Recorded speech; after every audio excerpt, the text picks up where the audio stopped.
I like having a little intro before we roll out. It gets me in a little bit of a funky mood.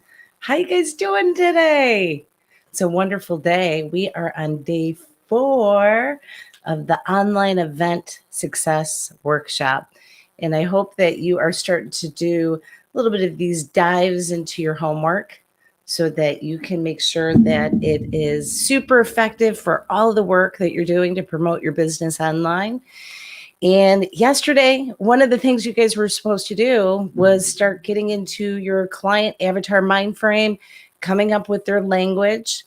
So if you did that, give me a little bit of a heart for yourself because that means that you are on track to better understanding your client in a more meaningful way. And then if you back it up with understanding demographics and doing ads that are targeted through psychographics, you're going to be able to connect with the exact audience that you want. And that's the good stuff, right? With all the social media marketing and why we're doing it. So today we are going to be talking about camera confidence. And I'm going to include some things from like how to look better on camera, how to have a little bit smoother presentation, and how to like chill out. And if you hate camera, I'm even going to give you a couple little golden nuggets so you can still produce killer video and not have to be out there feeling uncomfortable. So let's jump into it. But before we do that, if you can make sure that you have all your little electronic devices and chill out mode for a little bit so you can make the most of this time. And I'll make sure that I'm giving you everything that I have today so that you can really propel into new quantum leaps. It's an exciting day to be alive because we have resources to tools that business owners never had before. To be able to get the PR that we can now self-generate was you either had to have a lot of connections, a lot of advertising, or some really creative ways to get the media to come on out to you. So congratulations on being your own promoter. Yay, bravo to you. But sometimes it can start feeling a little bit overwhelming, and especially with video. But right now, the power of social media is focusing a lot on video.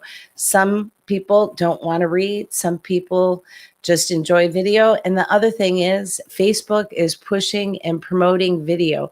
Specifically, live video is what they're favoring the most. And as you become more familiar with Facebook for your business, the one thing you have to realize, if you give Facebook what they want, they'll give you what you want back. But you got to understand those policies and procedures. And I'm going to tell you guys, as we are gearing into fall, it's important. Make sure that you're reading Facebook's policies and procedures, understand what's going on so that you can protect all of your investment that you've put into social media and Facebook, and keep it in a really peaceful way without the stress or headaches, okay? So make sure that you take the time to go do that. Now, getting back into video, one of the things is the power of being able to connect with people, because you're able to, how they say a picture's worth 1,000 words? Well, then a video must be worth 1 billion words, because you're able to express things either through like your facial expressions or whatever it is, interest, intent. Your face says so much to people. And when you can put it out there so people can connect with you, it also creates more of a personal connection instead of just being a stagnant picture in the background, but also through our words, the way that we speak, the language that we use. And that's why it's important to understand what is your client's language. So as you're doing video, you can hopefully dial into some of those pain points or heartfelt moments that will resonate with them. The big thing is, remember, whatever that you're creating for marketing, you need to make it about the person that you're trying to connect with. No longer become self-serving. Start making it from the viewpoint of your avatar. And that's how you can get some great things going. Now, one of the things that is most helpful with video and being able to feel confident in front of the camera is that you have a good story to share.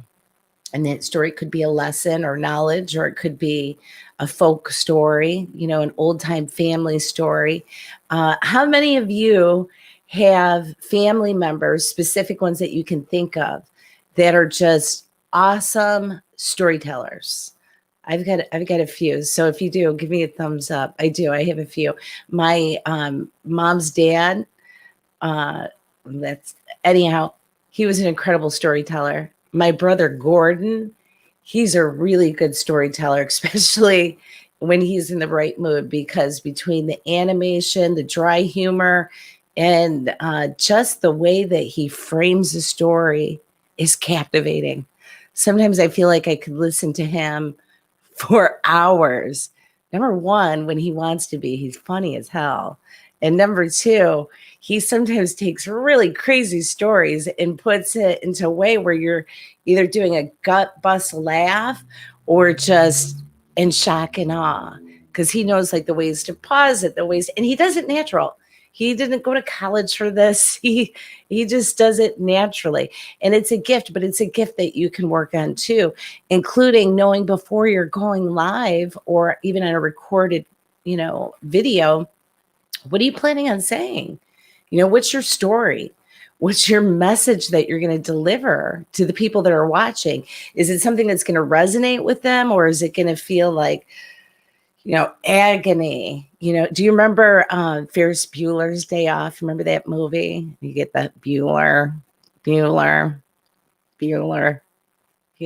dry. You can fall asleep listening to the voice. So you don't want to be that dude. You don't want to be the Bueller teacher. You want to find ways that you have excitement or enthusiasm or passion in what you're saying. Now, let me do a footnote right there. Enthusiasm and passion does not mean you have to go out and be a freaking cheerleader. In fact, some people online, God bless them, but their cheerleader sometimes is good, and sometimes it's like, get away from me. So you got to find out who you are and not try to imitate somebody or be a cheerleader, rah, rah, rah. And also find the voice that's going to resonate with what your message is about. So if you were doing, let's say, video, and it was on caregiving for dementia patients, it would probably be, not most appropriate if you're bouncing up and down like a cheerleader and rah, rah, rah. I mean, maybe some victory stuff, but you have to be able to talk about serious conversations in a tone that is reflective of that topic. Does that make sense? So number one, understanding, what's the story or message you want to say? And number two, the way that you're going to deliver it. Not being overly whatever unless you want to be. Something that I've witnessed lately that, I don't know, it kind of annoys me. Okay, number one, I'm going to tell you guys off camera, I'm an F-bomb girl. I am. I try not to be, but I just am. And I try not to do it on here. I might slip out once in a while, but I really try not to do it on here because I want to keep it family friendly. That way, if you're listening to the office, you don't have me speaking really loud and my inner sailor comes out and starts dropping F-bombs on you. It wouldn't be appropriate. But one of the things that I've noticed recently, because Gary Vee, who's super awesome, I've been inspired by him, motivated by him. And he definitely is the laid out there with the F-bomb, even, in front of a crowd of 1,000 people.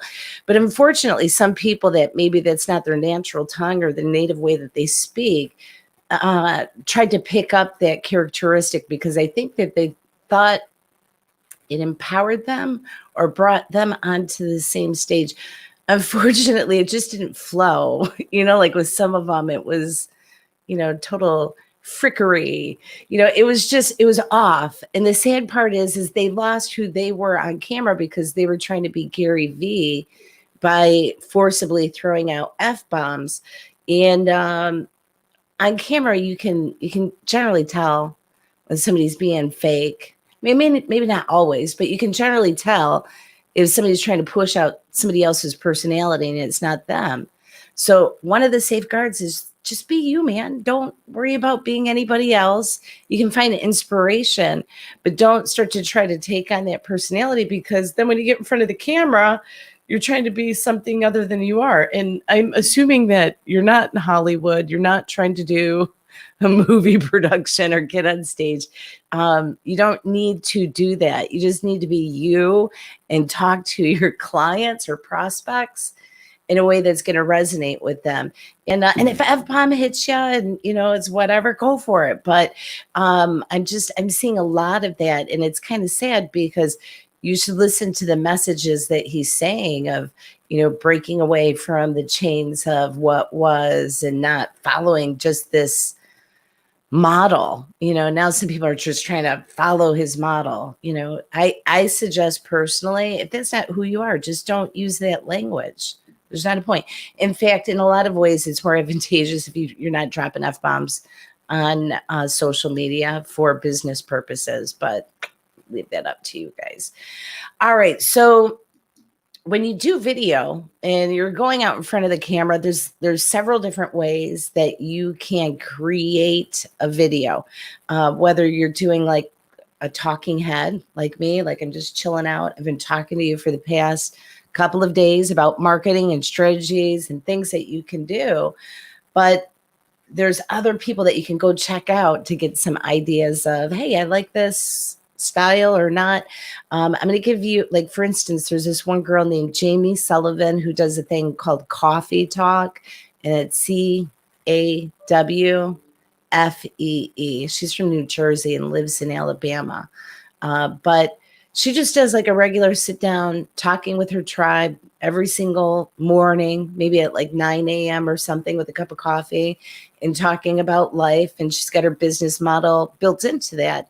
Super easy, super natural, organic. It's not scripted. She just goes on there with a couple of things to talk about and chats back and forth with her audience. So that's something to think about, something more casual. Or another one is getting into like entertainment and, going all over the place. But I want to talk to you briefly for those of you that absolutely hate camera and you don't want to go out on camera. There's a solution, and that could include doing stock videos where if you still want to have your voice, you can narrate over your voice. They have, I forget what it's called, animation, like where people are doing cartoon effects that do the storytelling. And then you have some, yourself or somebody can do the voiceover. And those are ways that you can get video out where you don't necessarily have to be in front of the camera.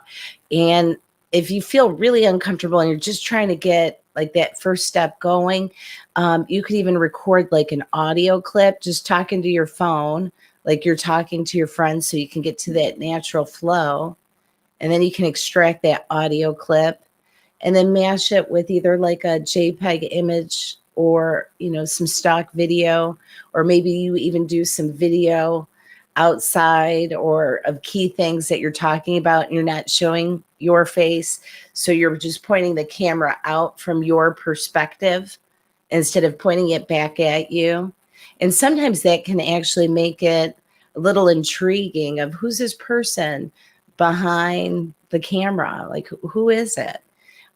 So it can be a playful thing. There was a lady that I followed for a while named Colette at Baltona Cottage, and she was in, I think, Northern Ireland.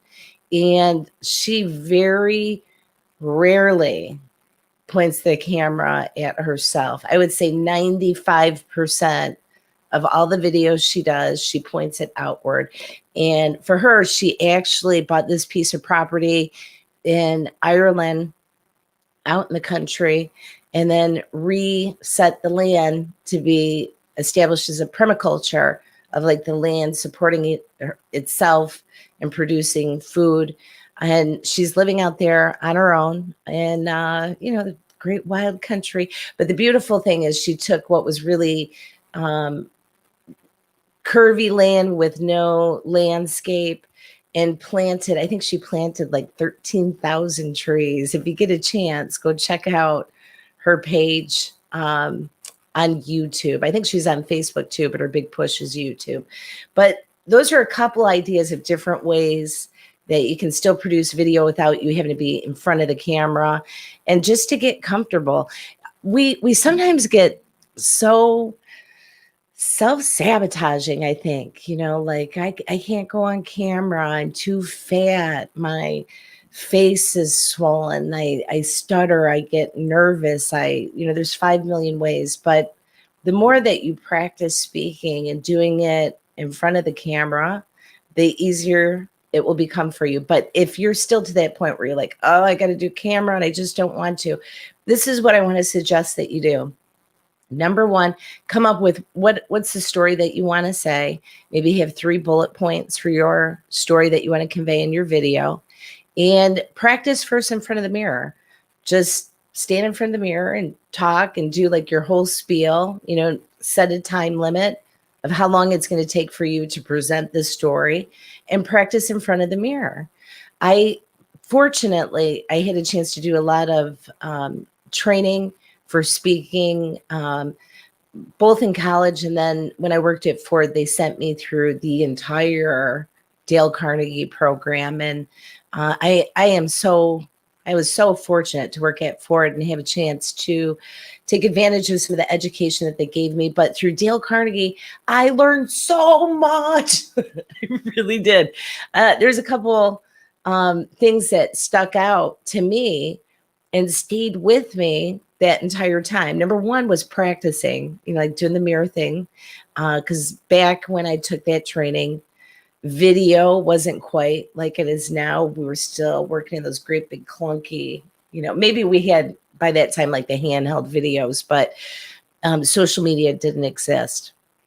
So if you were doing presentations, you're often doing a presentation in front of like a large crowd or in front of a small group of people, to convey your thoughts and messages for business. But when I went through the Dale Carnegie training, one of the segments that I remember the most is the power of your name, and meaning the most magical word anybody will ever hear is their name.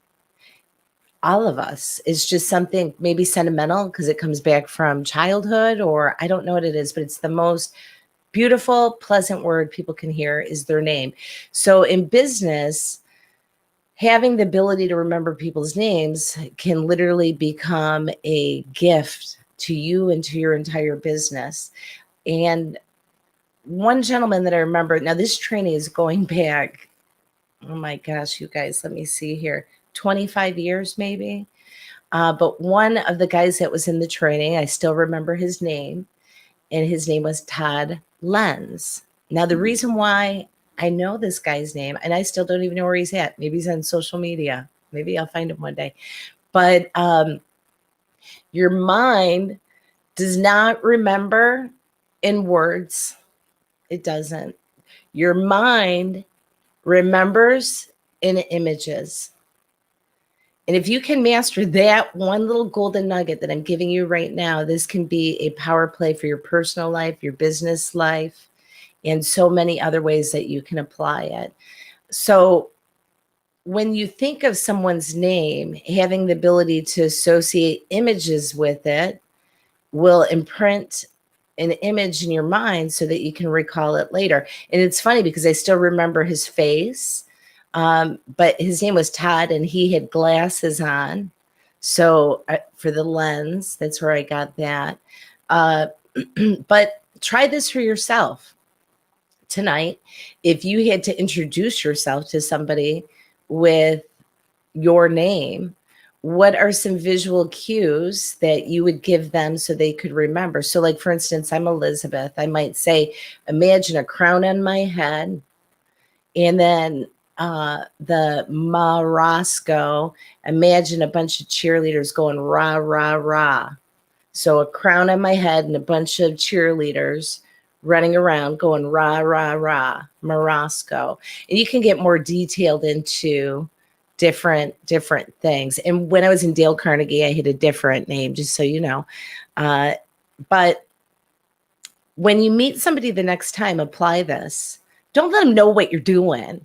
Just apply this. Like, look at them, and I want you to try to associate words of their name with images and picture it all over their face or body or whatever.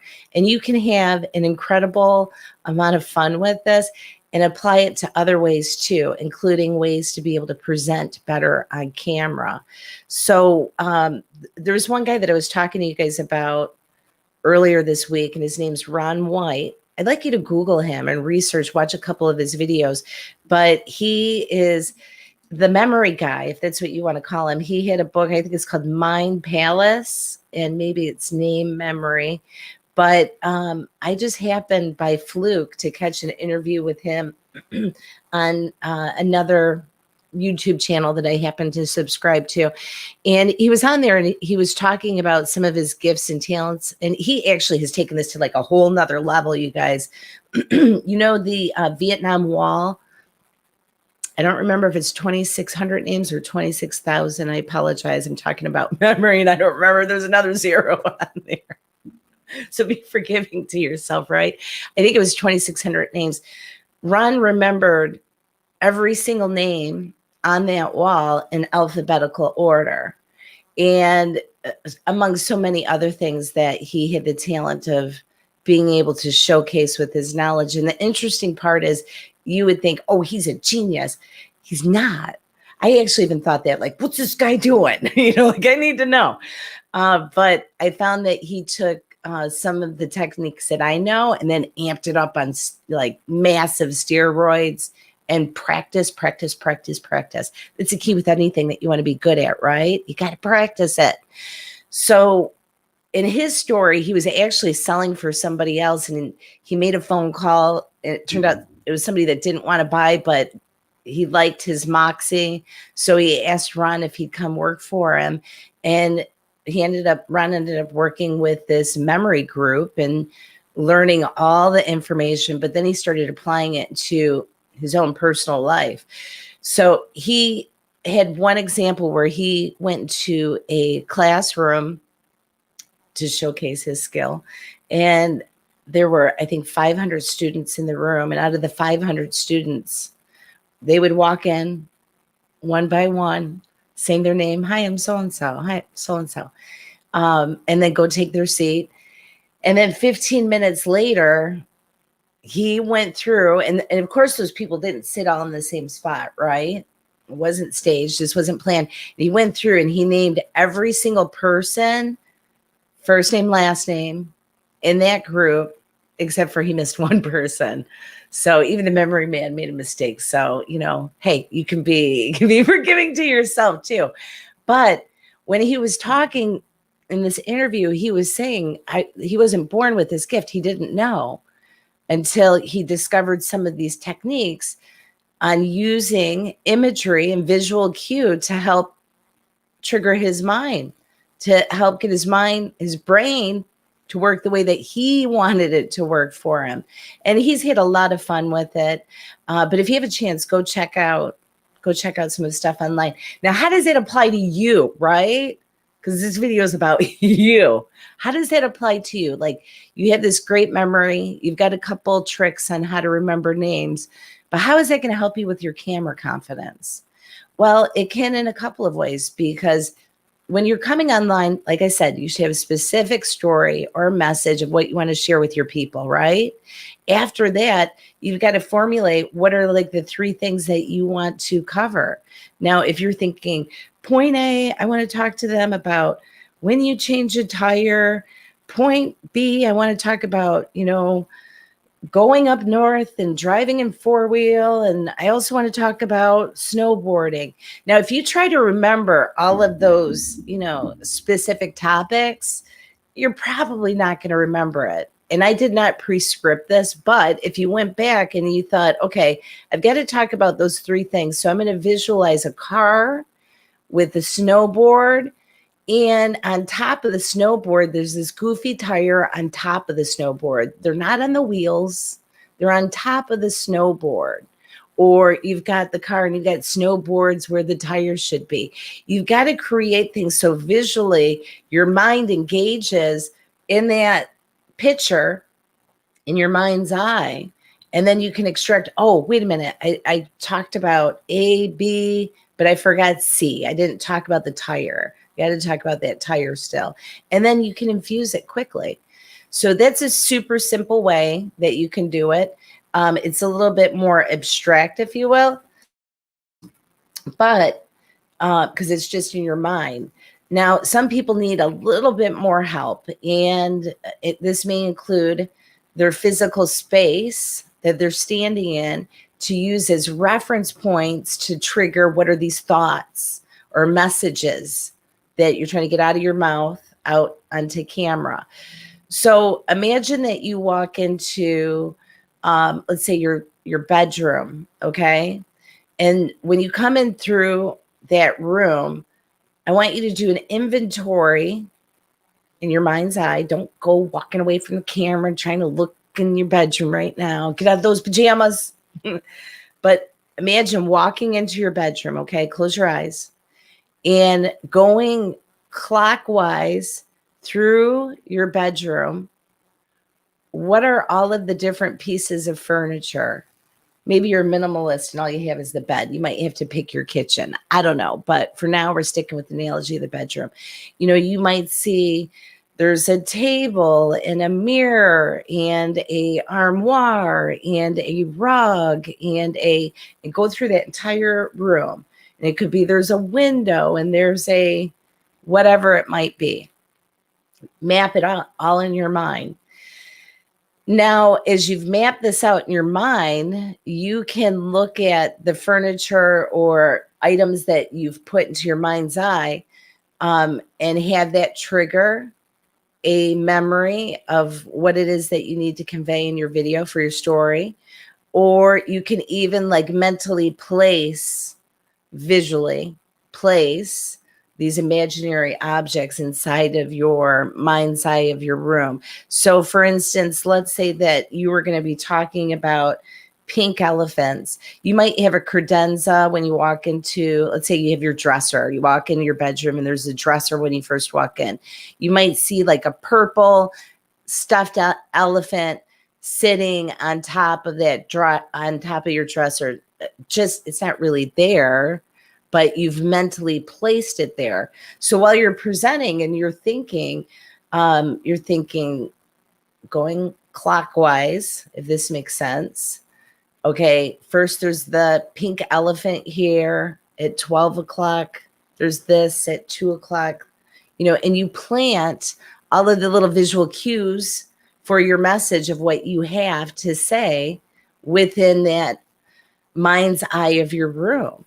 So your mind is your own little palace. So treat it with a lot of love and respect, but start to use some of these cues so that you can speak off the cuff and you're not super uptight about, oh my gosh, I forgot what I was going to say. You might forget some things and you can do some stuff like, transcribe. I see a lot of people that transcribe, but when you do that, sometimes it looks like, people are like, do you see that? They're like reading, all the way down, whoa, it's helpful if you just do like a quick reference, if you got to look at something, but if you can perfect that ability of visually referencing in your mind's eye, what are the topics that you need to cover in that video, it can create a smooth transition. So you don't even have to look at notes, but it takes concentration. And the more that you do it, the better you're going to get at it. Just like anything else, you got to think of your mind like it's a muscle. You've got to exercise it. And I'm going to tell you the truth. This is something that's particularly good for you, especially as you age. What are things that you're doing to create mental healthy exercises? Even doing things like puzzles and crosswords can help. But the points that we're talking about today is more for how to trigger your memory so that you can produce a super kick booty video where you're not saying, I forgot what I was going to say. You don't want to do that. So plan it out, map it out, and then create your mind's eye of a room with your storytelling built right into it. One of the other things that is super helpful is if you remember to breathe. Sometimes you hear people, they get so nervous and then their their voice gets shallow, and then they start talking faster, and they can't get. Before you start your camera, chill the beep out. Take a couple deep breaths. Just relax. Realize that there's not going to be a zombie that's coming through your computer to choke you out and eat your brain power. You're okay, dude. It's just a camera. If you hate the video, you can delete it. You can do it again. But you got to breathe and kind of calm down a little bit before you start. Now, when you start becoming a little bit more experienced, maybe like you're rocking out to some music to get pumped up so you don't sound nervous. And sometimes some people that are nervous may find when they get into that super pumped up state of mind that they actually perform better. You've got to find out what works best with you and learn how to manage all of these emotions going on within you. And it starts with your mind. Everything. Most of us in our world, 90% of our perception of the world is in our mind. But how neglectful so many of us are on maintaining either practices to keep it healthy or practices to keep it, strong. So those are some things that you definitely wanted to do. Also, another thing that helps is if, before you're going live, you clean up your space. Clean where you're at, where you're broadcasting, whether you're outside or whatever. Make sure that it looks nice. Make sure that you don't have all your clutter, trash shit all over in the background, because it does affect the way that you mentally feel. So if you, and I'm going to tell you, like, even before I got here, I had like a couple coffee cups back here, and I had a couple little things over here. So if that's you, if you're guilty before you go live, and you're shuffling stuff away, give me a thumbs up. I saw this really cool meme a couple months ago during all the COVID insanity. And it was somebody that was getting ready for a Zoom conference call. And it was like a cartoon illustration. And they had like somebody was in front of the camera. And then it was like on the other side, there's this pile of like, trash. It was about to like fall on them. It was hysterical. But we can get into that. But our environment that we surround ourselves with has an impact on our overall well-being. So if you can sort of clean up your background, it definitely can help. Another thing is using lighting, the appropriate lighting can make a big difference in how confident that you feel on camera, because then later on you're looking back and you're like, damn, I look pretty good. I was looking pretty good. Have you guys ever, this is hysterical.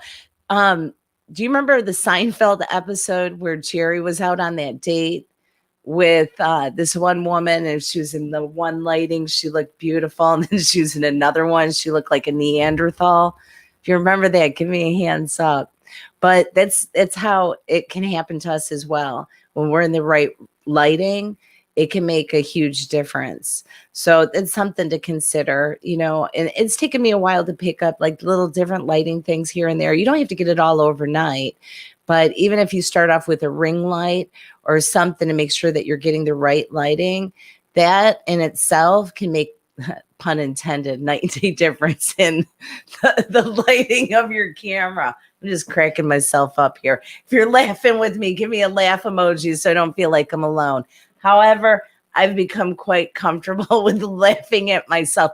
And you're going to have to do that too, because there may be some videos that you do that just blow and you've got to delete it, and other ones that you become pleasantly surprised. And the more that you do it, the better you're going to get. Repetition is key. And anything that you want to do and be successful at, you got to keep doing it over and over and over again. And the more that you do it, the better you're going to get. And that's just one of the gifts of practicing and using all that hard work. You will have a payoff. One of the other things that is super key, you guys, on camera, I'm going to say even more so than the lighting, is audio. People will put up with bad video, like if it's crackly or whatever, going in and out. But if the audio sucks, they're leaving. You might get them for 3 seconds. They're flying. They're out. Just can't handle it. They just can't handle it. Even if you might see some that are so interested that they might mute it and put it on closed caption, but that's after you've built like a super tribe. So you want to make sure that your audio is good. One of the things that you can do that I would think is very helpful, even for me, is I have like one little private group that I'll send over, and it's just me. I don't have anybody in it, but I'll have different little pieces of, like test, whether it's like testing a meme to see how it's going to lay out or testing a video clip. You can go run a test over into your private group of a video, like go live from your phone and stream into that video and see what does your audio sound like? What does your lighting look like? Is it all working? Is your Wi-Fi connection crappy and it keeps going in and out? Those are things that you can do and check before you actually push something out to the general public. So check that out. Speaking of Wi-Fi, you guys, I've got some exciting news. On Monday, we're going to do a bonus session right here, same group, and I'm bringing in a fella named Jackie who owns Computer Ninjas. And Jackie is going to be giving us the lowdown on all things with connecting through live and streaming so that we can avoid losing our connection, crappy connection, and all those other annoying things. So if you're interested in that, make sure that you show up in the group on Monday at 1 p.m. He'll be available for some Q&A. We're just going to do like an interview style, and then we'll bring in some of your questions if you have it.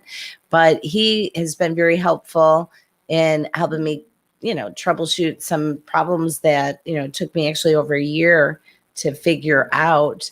And, and it was a pain, like my Comcast cable was snapped, but ultimately my problem that I had was my bandwidth. So even after Comcast, well, they still didn't fix their thing, but we're not talking about Comcast again today. Stop it. I am grateful for the internet connection that we have. So if you're interested in that, make sure that you show up on Monday at 1 p.m. in the group, Digital Marketing Strategies for Entrepreneurs and Nonprofits. It's going to be hosted in there. So today, what I'd like you to do is, guinea pig. If you're not comfortable going on camera, you could even, stand in front of the mirror, or you could even at first just do some pre-recorded on your cell phone. Go back, look at what works, what doesn't work, listen to it. Are you clear? Are you enunciating your words? Side note, for like a camera thing to make you aware, especially right now, we're in the fall season. So we've got like a lot of wind getting ready to happen. A lot of times people will, sometimes go outside when it's really windy, but then you get that noise sound on your audio and it's horrible. People, on the other end eventually are like, I don't want to listen to it.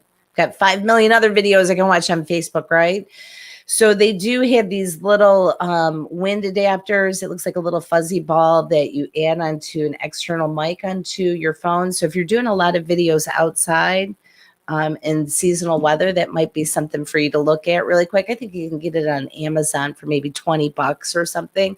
Totally worth the investment. So go do that. And you can prevent some of the background noise from ruining what was an awesome video.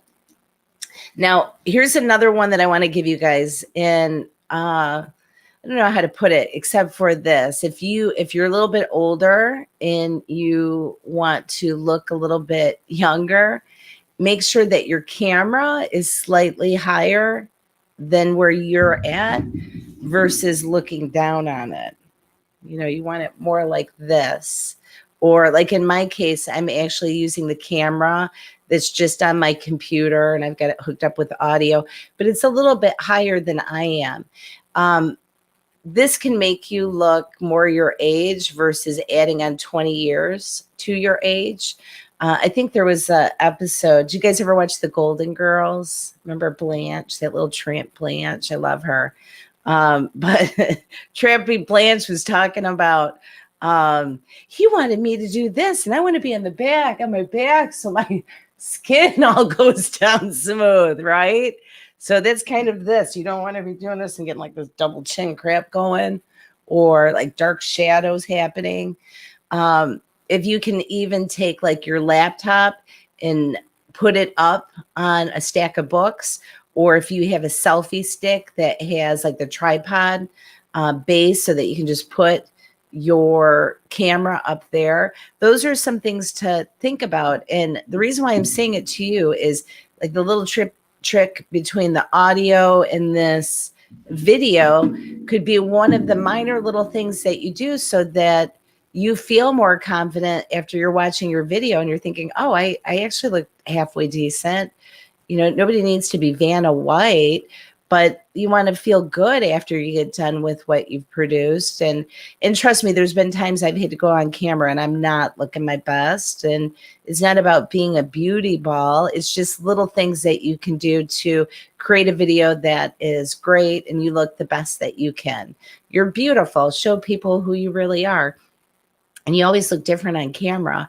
I think they say that you gain like 10 pounds on camera. So why am I not getting skinnier on this side of it though? I don't know. But I'm comfortable with where I'm at. And I want you to be comfortable with where you're at online also. So these are some things that are super important to be able to, you know, get some confidence going while you're on video. Just make sure that you practice and don't give up. I think that I've heard some people that have talked about they went through like a 1-year period where they made sure they did a video every single day. And by the end of that 1 year, they had transformations that were incredible. But isn't it like that with everything? The more that you practice it, the better you get.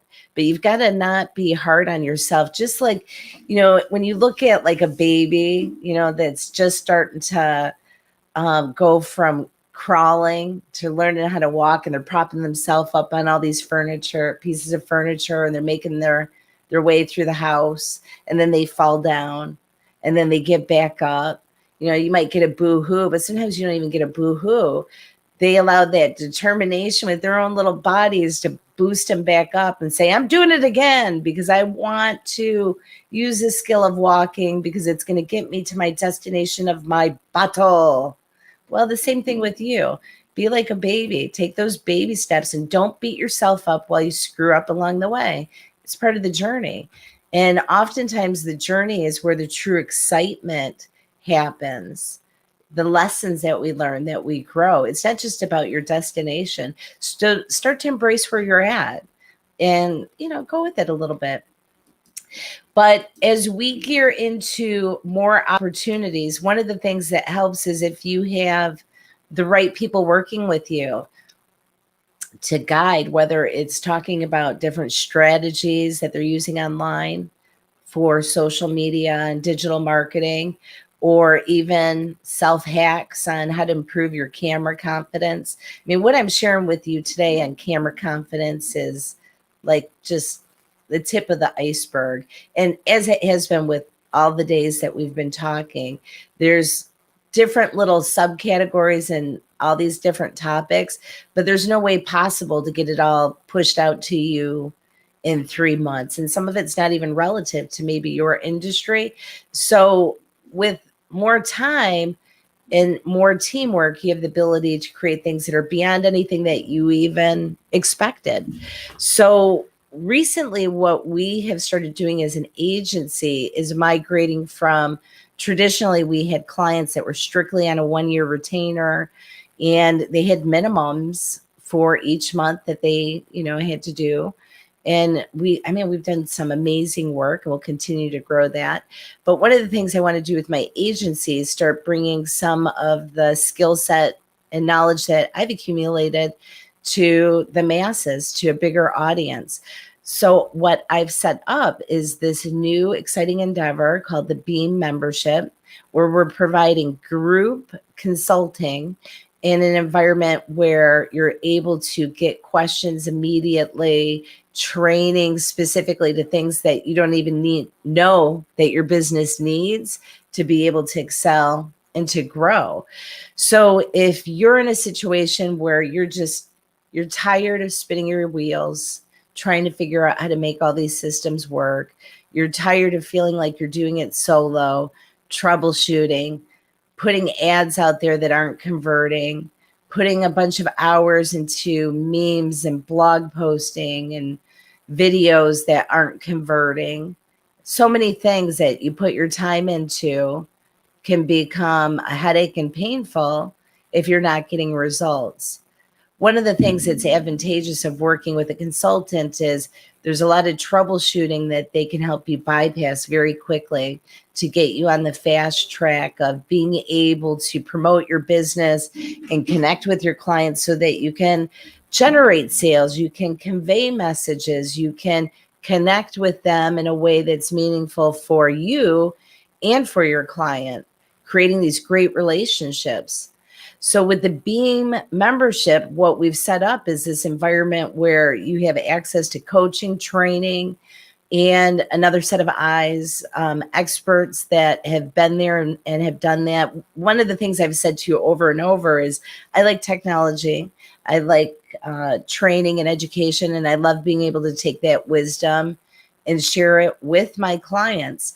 I have a lot of clients that I've worked with that, some of the projects will never be known that I was even working on that project. So I guess you could call me a muse of sorts and I say that, kind of, lightly, but at the same time, a little bit serious, is when you have the right group that's working with you and they can inspire to bring out the best in you and things that maybe you've never even seen, it can propel you to levels like you've never experienced before. So there's a reason why I have a coach that I work with.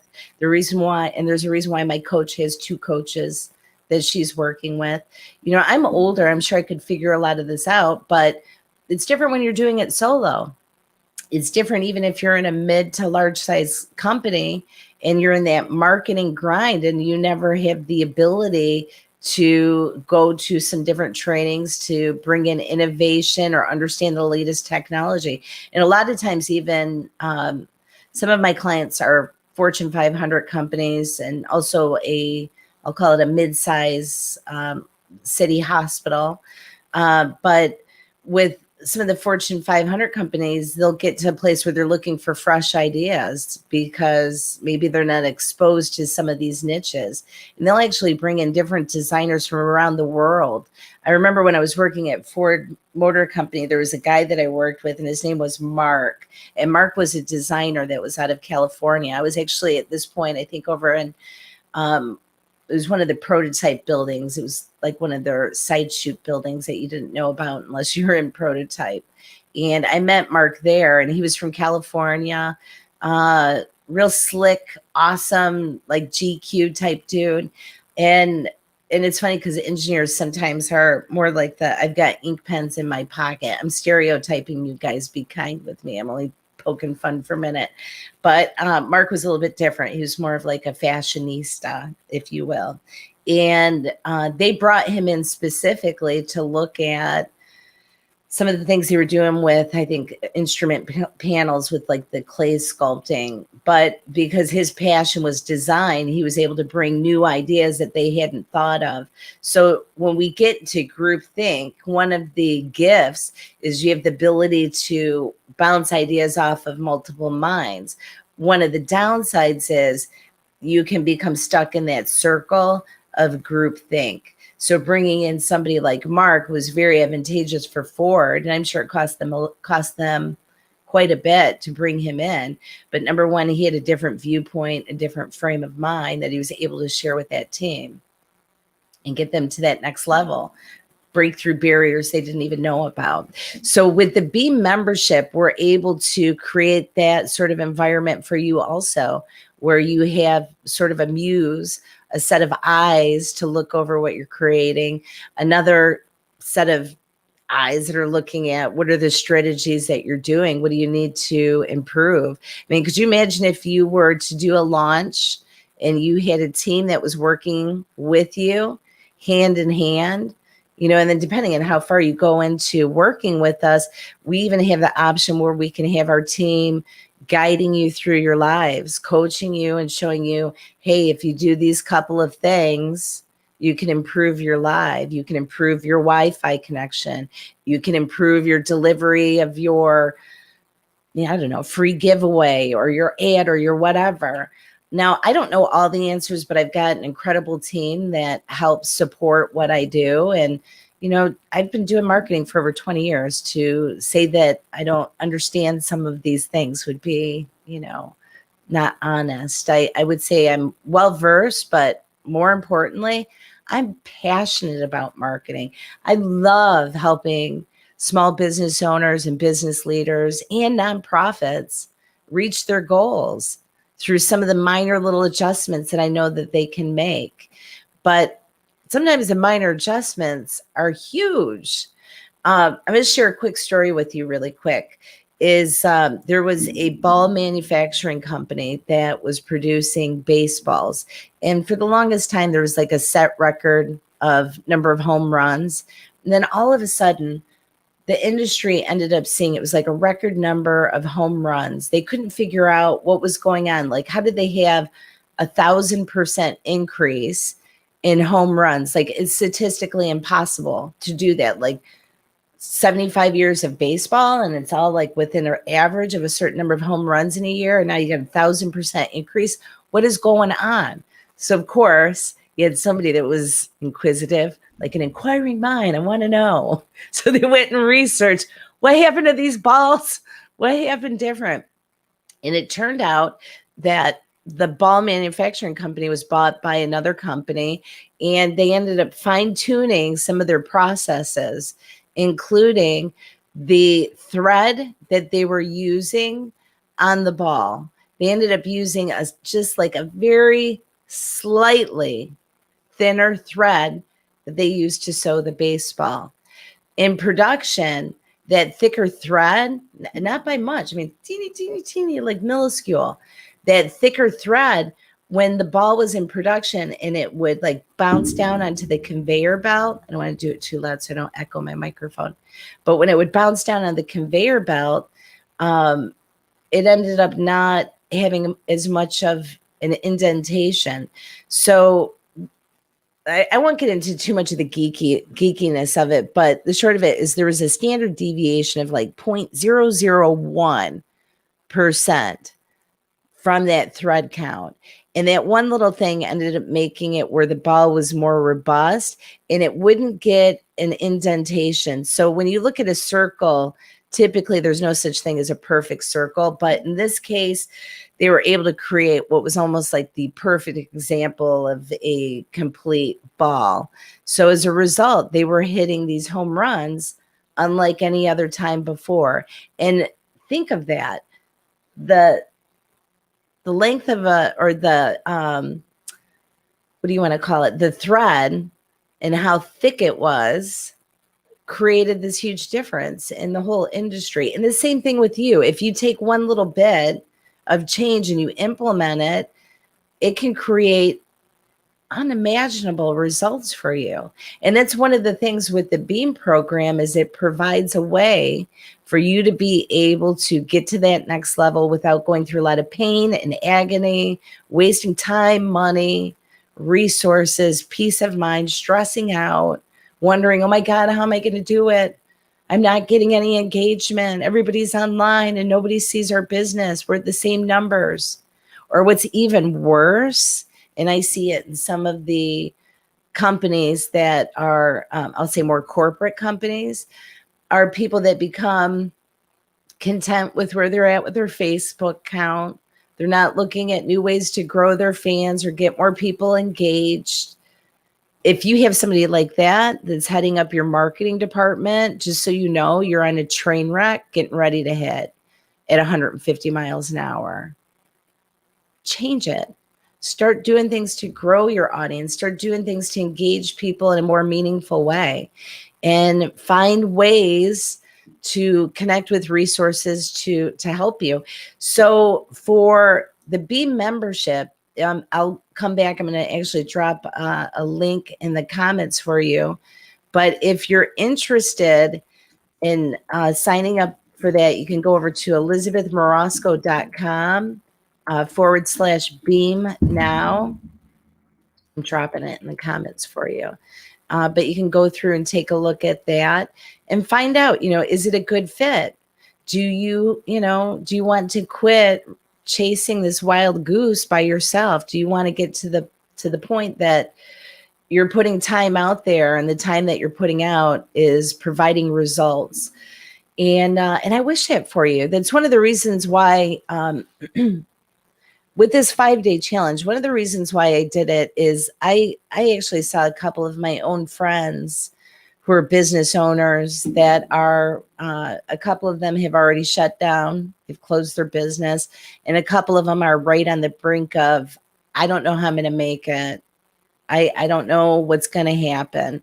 And as I was hearing some of these stories, I thought, well, one thing that I can do is share some of the knowledge that I have so that people can start applying it. But the truth is I can sit here and talk for a month for free about all these different ideas. But if you don't do anything to implement or execute, it's a waste of your time. I mean, you might get really smart and feel great, but is it going to create something that is going to allow you to move forward with your business? And I want to help you. And I know that we can. Now, the packages that we've put together, I have never done before, and I've never offered them at this price. Typically, if you want to work with our agency, our minimal retainer is $4,000 a month. Now, I know that you'll hear a lot of these big gurus that talk about, they make $10,000 for an hour. I don't know, maybe they do. I know like George P. Johnson, some of those big companies. But typically, if you're working with a great company, an agency, they're going to have packages that you can buy into. We've never done packages at this price before, ever. But I'm very excited about the opportunity to start coming online and doing consulting.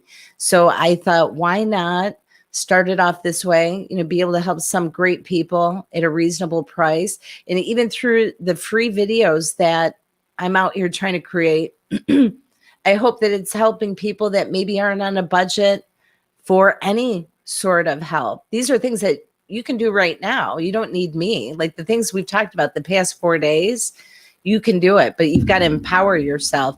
And I know it can be hard. A lot of times I actually work solo, especially since COVID. My team's not gathering. We're gathering through Zoom and meeting at least quarterly. But it can be very difficult. But when you have the right people that are pulling you through and giving you insight, and especially for business leaders, for all of you, I want you to hear this, because sometimes we get into management roles and we've got this great team, but we become lost on understanding what's happening in the market for our business. This is going to be a great place for you to be able to generate ideas, take it back to your team, present it in a wonderful way. And this is one thing that's a little bit unique about this program is I'm going to allow, like if you're a small business owner, and let's say that you've got 2 people that are working with you, we're going to allow you to bring those 2 people on to also view the videos and engage. The only thing is it has to be specific to your business. Like your business. You can't say, oh, I'm bringing 2 friends and she's going to talk about her business and we're going to cover his business too. That's not what this is about. What I've done is I've actually tried to create a package that's reasonable for anybody to get into. And part of it is you got to put some skin in the game too, because when I come out here and I'm giving you guys some insight, especially on the other side, when you become my client, I am invested in my clients. Many years ago, one of the fellows that worked for me, Matt, had said to me, Elizabeth, you got to remember not everybody's your client, because you're the type of person that your clients live in your mind. They do. They're over there, that pink elephant that was on the dresser. I don't have a pink elephant, but I should get one. But they do. And it's because I genuinely care. I love what I do. And I think part of it is because I love being able to help people reach the goal of what they're trying to do. And it's very fulfilling. So for me, this online bit is not new. I've been doing online digital marketing for a long time, but only doing it for my clients that have me on retainer. And also for those of you that don't know me, I publish a magazine You should go check it out on Facebook. It's called Kudos Magazine, and it's focused on healthy, happy living. So we do daily doses of inspiration, and then every quarter we pump out an awesome magazine, a digital magazine that you can download also. So now I'm just taking all of that insight and I want to share it with you. So if this is something that you're interested in, in the comments, do a little, emoji, give me your favorite emoji, or drop me a Facebook message. Or you'll see in the comments, I also included a link so that you can go right over there and check that out. But I am super excited. It's going to be amazing. And for all of you that have gone through the 4 days so far, I am abundantly grateful for you coming and tuning in. I appreciate your time. And I hope that the time that you spent with me has provided some sort of golden nuggets to help you on your business. And as always, we're going to do a watch party at 8 p.m. tonight with a replay of this video. So if you want, you can come check that out. And if you have any questions, don't hesitate to drop me a line, reach out to me, and start going after your dreams. Don't wait. We still have time to make 2020 absolutely amazing. But part of it's going to come down to you saying, hey, I'm willing to do it. I'm going to work with the right team. Long time ago, one of the sayings my husband used to always say all the time is, if you lay with dogs, you're going to get fleas. And it's true. But at the same time, if you fly with eagles, you're going to soar. And that's where I want to take you. We're going to soar. No more wobbly chicken. We're going to go soar. So if that sounds like something that you're interested in, click on the link. I'm going to have this one-time offer available until next week. I think probably Wednesday of next week we'll close the doors on that. I don't want to have a lot of people in this new group membership area. I want to actually, on this, especially this upcoming round, I want to be able to do a lot of hands-on, get involved, and really share my skill set with you and not just showcase it, if that makes sense. So give yourself that gift, get on in there. But hi Diego, and hi Heather, and hi Andrea. I'm so sorry I didn't stop and pause and say hello earlier. I'm glad that you found it interesting. And your feedback helps me too, you guys, because even right now, like I said, I'm in transition. I've been doing all of this for my clients offline, but now it's like, it's kind of this exciting world. Like, who are going to be the new people that I work with online, that I share some of the gifts and talent that I have, along with new things that I'm going to learn. Because the cool thing is every day I'm learning in the different programs that I'm involved in, and then I come back and I share it with you. So saves you time, saves you money. And it also, besides just saving, helps you kick butt and make some awesome sales leads, right? And that's what we want to do, is we want to fill your pipeline with qualified sales leads and not just a bunch of fluff stuff. All right, you guys, it's been over an hour. I am so grateful you came and spent some time with me. I hope you get a lot of blessings today. And in the meantime, have a beautiful day. Monday, 1 p.m. Remember, I've got Jackie from Computer Ninjas coming. So come with your questions. Come one, come all. And I will see you over on the flip side. Have a great day, guys. Take care. Bye. Stars are